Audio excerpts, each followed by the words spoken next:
आज की इस वीडियो में बात करने वाले हैं chapter magnetic effect of electric current से topic force on a current carrying conductor. इससे पहले के लेक्चर में हम देख चुके हैं कि किसी भी कंडक्टर पे अगर करंट फ्लो होता है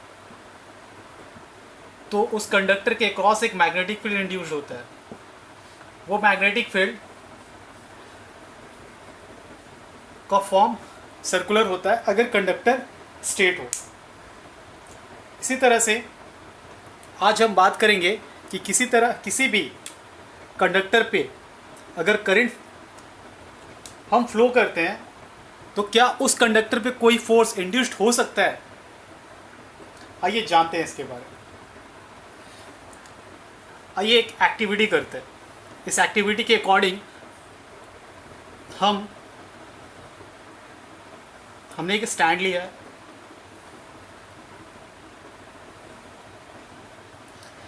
स्टैंड पे हमने एक कंडक्टर को सस्पेंड किया। ये कंडक्टर है, इस कंडक्टर को सस्पेंड किया और इस कंडक्टर पे हमने दिस इज आयरन बार, ये एक वायर के थ्रू कनेक्ट किया है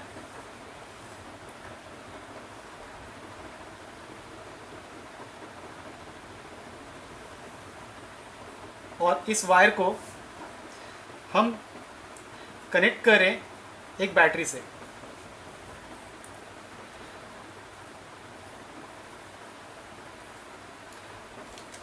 अब मान लेते हैं कि इस कंडक्टर पे करंट फ्लो होगा,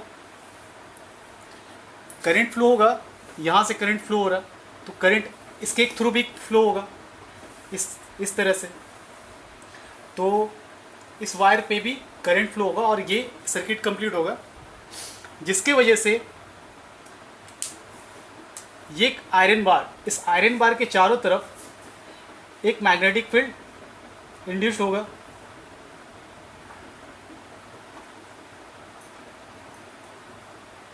ओके, अब ये मैग्नेटिक फील्ड फोर्स कैसे एक्सपीरियंस कर सकता है अगर हम इसके सामने में एक हॉर्सशू मैग्नेट लेकर के आ रहे हैं। हॉर्सशू मैग्नेट का काम होता है, इस पे सेम साइड पे हम नॉर्थ पोल साउथ पोल बना सकते हैं। ये हॉर्सशू मैग्नेट का प्रॉपर्टी है, दैट मीन्स सेम डिस्टेंस पे। अब इसके क्रॉस क्या होगा, मैग्नेटिक फील्ड है नॉर्थ पोल साउथ पोल के क्रॉस।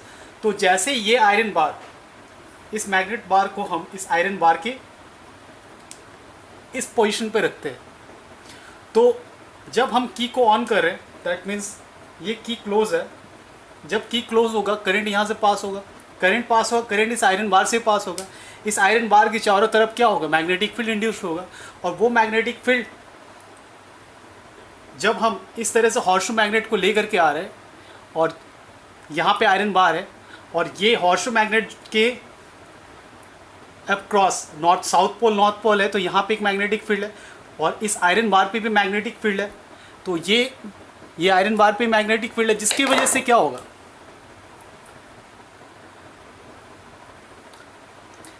इस आयरन बार पे भी मैग्नेटिक फील्ड है और ये हॉर्सशू मैग्नेट इस पे भी मैग्नेटिक फील्ड है इसके क्रॉस। तो ये या तो रिपल करेंगे या फिर अट्रैक्ट करेंगे। दैट मीन्स ये आयरन बार क्या होगा, ये तो सस्पेंड है, ये हो सकता है ये मूव होने लगे। तो जब ये मूव होगा दैट मीन्स हम क्या समझेंगे कि इस आयरन बार पे लग रहा है फोर्स, जिसकी वजह से ये आयरन बार मूव हो रहा है।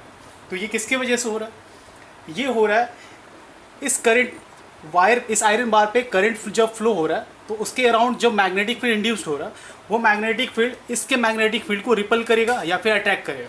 ये डिपेंड करेगा इसके नेचर पे। ठीक है, मान लेते हैं कि ये रिपल कर रहा, तो ये आयरन बार देख सकते हो यहाँ पे सस्पेंडेड है। तो जैसे ये सस्पेंडेड है तो ये क्या होगा, ये मूव करेगा। तो हम मान सकते हैं कि इसके क्रॉस लगेगा एक फोर्स। जब आप हायर क्लास में चल जाओगे तब आप ये फॉर्मूला पढ़ोगे। इस फॉर्मूला के अकॉर्डिंग इस आयरन बार पे लग रहा है फोर्स, वो फोर्स मैक्सिमम कब होगा, जब थीटा, दैट मीन्स इन तीनों के बीच magnetic field, current and length of a conductor, इन तीनों के बीच का एंगल 90 डिग्री होगा। अब हम जानते हैं कि ये फोर्स का डायरेक्शन हम कैसे फाइंड आउट करेंगे। तो इस फोर्स का डायरेक्शन को हम फाइंड आउट करने के लिए देखते हैं, हमने यहाँ पे दो मैग्नेट बार रखा है। इस मैग्नेट बार के दोनों पोल को एक दूसरे के पास में रखा, दैट मीन्स एक दूसरे को फेस करते हुए रखा। यहाँ पे नॉर्थ पोल है, यहाँ पे साउथ पोल है, दोनों के बीच में एक यूनिफॉर्म मैग्नेटिक फील्ड जनरेट हो रहा है। इस यूनिफॉर्म मैग्नेटिक फील्ड का direction north pole to south pole है, दैट मीन्स इस डायरेक्शन में। दो मैग्नेट के बीच में एक कंडक्टर को रखा गया है, ये कंडक्टर का लेंथ L है और इस कंडक्टर पे I करंट फ्लो हो रहा है इस डायरेक्शन में। यहाँ पे एरो से मैंने इंडिकेट किया। अब इस कंडक्टर पे फोर्स लगेगा, that conductor will experience force. And how we can find the direction of force, हम डायरेक्शन ऑफ फोर्स कैसे फाइंड आउट कर सकते हैं इस कंडक्टर पे। तो आप अपने लेफ्ट हैंड को स्ट्रेच करोगे इस तरह से कि थंब, फोर फिंगर और मिडिल फिंगर, ये तीनों के बीच में आपको मिलेगा 90 डिग्री। तो उस केस में थंब आपका फोर्स का डायरेक्शन होगा, फोर फिंगर को आप मैग्नेटिक फील्ड के डायरेक्शन में रखोगे और मिडिल फिंगर को करंट के डायरेक्शन में। आप देख सकते हो फोर फिंगर को मैंने मैग्नेटिक फील्ड के डायरेक्शन में रखा और मिडिल फिंगर को करंट के डायरेक्शन में रखा, तो थंब इस कंडीशन में फोर्स एक्सपीरियंस का डायरेक्शन होगा जो कि अपवर्ड है। इस तरह से लेफ्ट हैंड रूल यूज़ करके हम फाइंड आउट कर सकते हैं डायरेक्शन फोर्स का जब कोई कंडक्टर किसी यूनिफॉर्म मैग्नेटिक फील्ड के क्रॉस रखा गया हो और उस कंडक्टर पे करंट फ्लो हो रहा हो। आज के लिए बस इतना ही, मिलते हैं नेक्स्ट वीडियो पे, तब तक के लिए बाय।